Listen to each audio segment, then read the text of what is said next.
শহর থেকে একটু দূরেই রেনুর বাসা। একদিন রেনু বৃষ্টি পড়তেছিল টিপটিপ করে। তার ঠাকুমার পুরনো এক ট্রাঙ্ক থেকে খুঁজে পেল একটা ডায়েরি। ডায়েরির ভিতরে ছিল চিঠি, শুকনো হলুদ গোলাপ, আর ছিল বছরের পর বছর পাঠানো চিঠি, যেখানে প্রায় 50টি চিঠি ছিল। রেনুর ঠাকুমা অনিমা মারা গিয়েছে প্রায় 10 বছর হলো, কিন্তু প্রত্যেক বছরেই একটা করে চিঠি আসতেই লাগলো। রেনু কৌতূহলবশত একটা চিঠি খুলল। সেখানে লেখা ছিল, প্রিয় অনিমা, তুমি আমার জীবন থেকে চলে গেছো প্রায় 7 দিন হলো। আমার শহরে শ্রাবণ মাস চলছে, কিন্তু আমার হৃদয়ে চলছে মহাপ্রলয়। তুমি বলেছিলে আমাদের ভালোবাসাকে শুধু গণ্ডির মধ্যে সীমাবদ্ধ থাকবে। অনিমা, আমি তোমাকে কথা দিচ্ছি, এই চিঠিগুলো হবে আমাদের ভালোবাসার সাক্ষী, যা আমি প্রতি বছর এই ঠিকানায় পাঠাবো।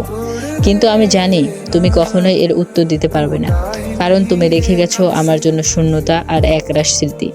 আমি বিশ্বাস করি ভালোবাসা কখনো হার মানে না, এটা সারা জীবন একই থাকে। আর শেষে ছিল, ইতি, শুধু তোমার অমিত।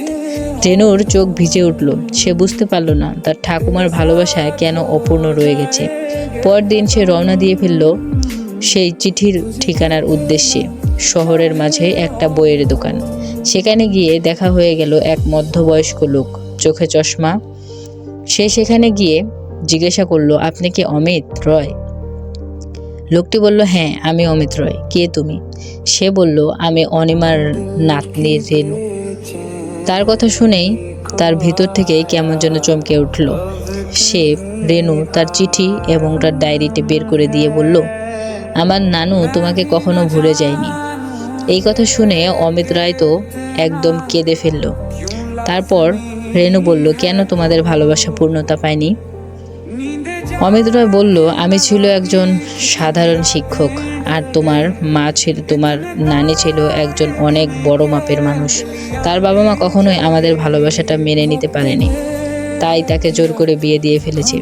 আমি চেয়েছিলাম অনিমা ভালো থাকুক, তাই কখনো তাকে বিরক্ত করতে চাইনি, কিন্তু তাকে আমি কথা দিয়েছিলাম তাকে কখনো আমি ভুলে যাব না। তাই আমি প্রত্যেক বছরই তাকে এই সময় একটা করে চিঠি লিখতাম। তা ওই উদ্দেশ্যেই চলে যেত, সে যেন বুঝতে পারে আমি তাকে ভালোবেসেছি। কিন্তু আজকে আমার সব ভুল ভেঙে গেল।